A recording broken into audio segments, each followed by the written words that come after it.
So what's going on, guys? Welcome back to Carrasco Ranch. My name is Robert. If this is your first time tuning in. So in this video, we're going to talk about the discussion between is hunting more expensive or is fishing more expensive to get into for beginners. So stay tuned. So real quickly, I did make a quick little list here, just listing out basically 4 basic components for each one, for hunting and for fishing. So this question came up because a friend of mine asked me, this person, I'm not going to mention their names, obviously, it's, kind of personal, right? But they basically did, let me give you a little background. They didn't have a father figure growing up. They'd never been introduced to hunting or into fishing. They asked me, is it more expensive to get into hunting or is it more expensive to get into fishing? They've never done either one. So my response was, well, both are kind of expensive. It depends on how pricey you want to make it. You can make it as cheap on either one of them, or as expensive on either one of them. So my answer was both. The next day I kind of woke up and I was like, thinking, you know what, that wasn't a good enough answer. I feel like I didn't really answer anything, right? I just kind of left him exactly where he was when he asked me the question. So then got me thinking, there's probably a lot of people who maybe they did have dads growing up, but their dads just never took them out hunting or fishing. Or maybe there are some more guys out there who maybe just didn't have father figures. Maybe they were raised by their grandma or their mom, whatever, right? So there's probably a lot of other people that have that same question. And I just thought I'd put it in video format and then I just send it out to, the wide masses, right? Because if there's one person asking that question, there's probably multiple other people asking that same question or are just too embarrassed to ask that question. So that's the purpose of this video. But yeah, so I didn't feel like I was answering that question good enough. I feel like I didn't give an answer, in my opinion. So real quickly, we're going to go ahead and jump into the quick little list.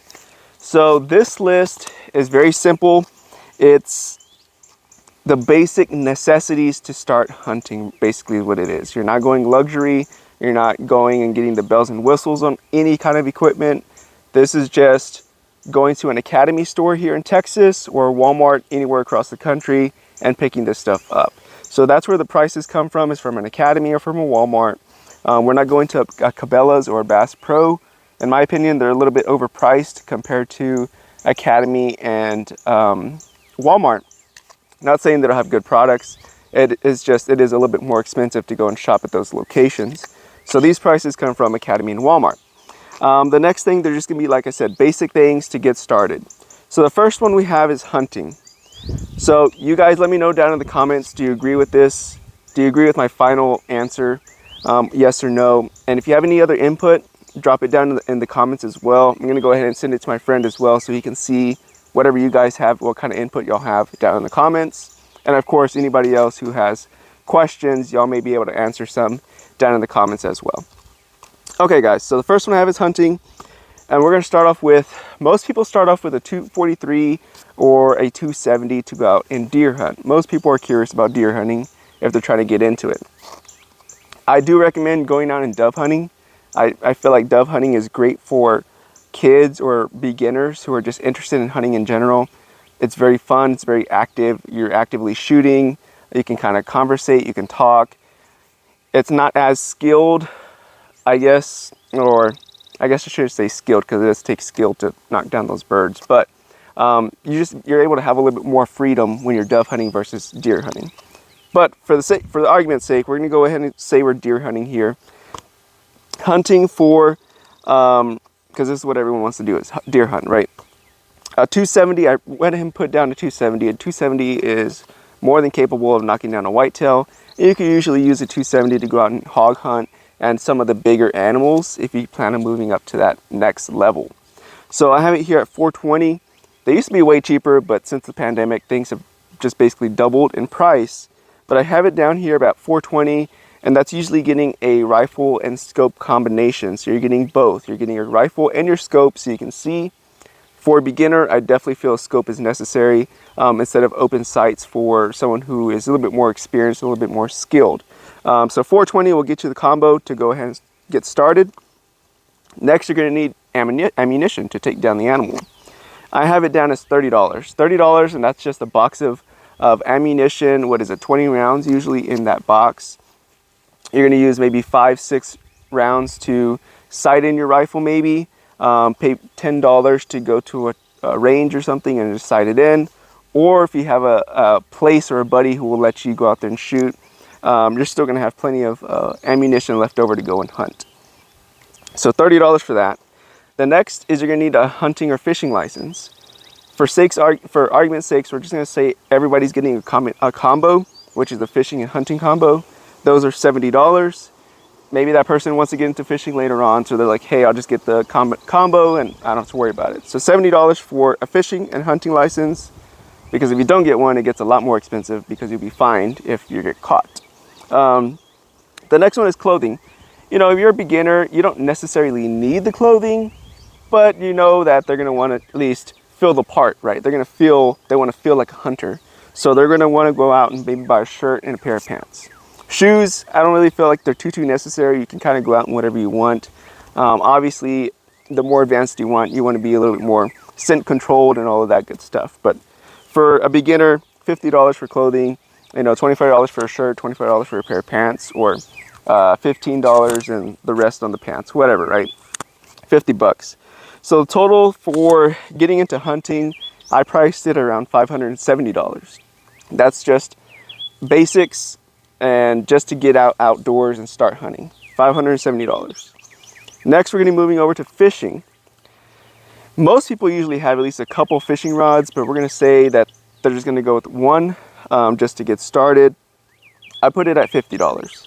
So $50 fishing rod is not going to be a high-end, you know, Abu Garcia fishing rod. It's going to be your basic, you know, maybe like a Shakespeare. There are some pins that are priced in that range. There's the smaller pins, but you can get a good quality rod for $50 that will last you a couple years. The next one is going to be lures. If you want to do any kind of bass fishing, you're going to need artificial lures. I put $10. So at Walmart, you can get some for $2 per lure. Sometimes they're on clearance for 50 cents. It just depends. So I gave it $10 for lures just to get started. Again, lures, just for one lure in some places will be more than $10. But we're going to go on the lighter end. They're just beginners, you know, $10 for lures. The next one, you're going to need a fishing license. Again, we're going to say that these people are going to be thinking about getting into hunting later on, so they're not going to worry about it. They're just going to buy the combo, the fishing and hunting combo, for $70. That way they know they're covered for anything that they do, right?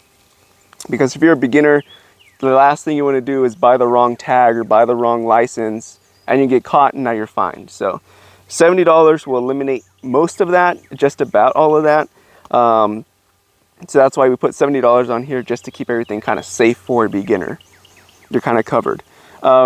Next thing is clothing. So clothing is kind of important when you're fishing, because for one, you don't want to get sunburn. That hurts. The next day you're hurting. So long sleeve shirt and maybe some shorts or a pair of pants, depending on what you're more comfortable with. But I gave it $50 for the clothing itself. And that's just a basic, you know, breathable shirt, maybe a long pair of pants if you're in a boat, or shorts, whatever feels more comfortable for you. I didn't put anything down for shoes. You can kind of wear whatever you want. Obviously boat shoes would be the best, but that just adds to your cost. For a beginner, we're just going to be going with a shirt and a pair of pants or shorts. So total for that came out to $180. So final answer, fishing, in my opinion, just going through the numbers, is easier and less expensive to get into. I may have gave you the wrong answer to my buddy, because I said both, because both can get really expensive. I can definitely justify spending $570 in fishing stuff. There's a lot of really nice fishing rods out there. Personally, my fishing rods cost about $150 for one. So, you know, I gave it $50 here, but for a beginner, you can definitely get into it for about $50. But like I said, you can make this as expensive or as inexpensive as you want, just starting out. So both can be expensive, both can be cheap, but if you were looking at it comparatively, fishing is going to be the easiest one to get into, as far as money wise as well. So I hope that helped you guys out. Like I said, comment down below whatever you guys think. If y'all agree with me, if you have any other input, excuse me, definitely drop it down. Until next time, be careful, be good, take care, and God bless. See you guys in the next one. Bye-bye.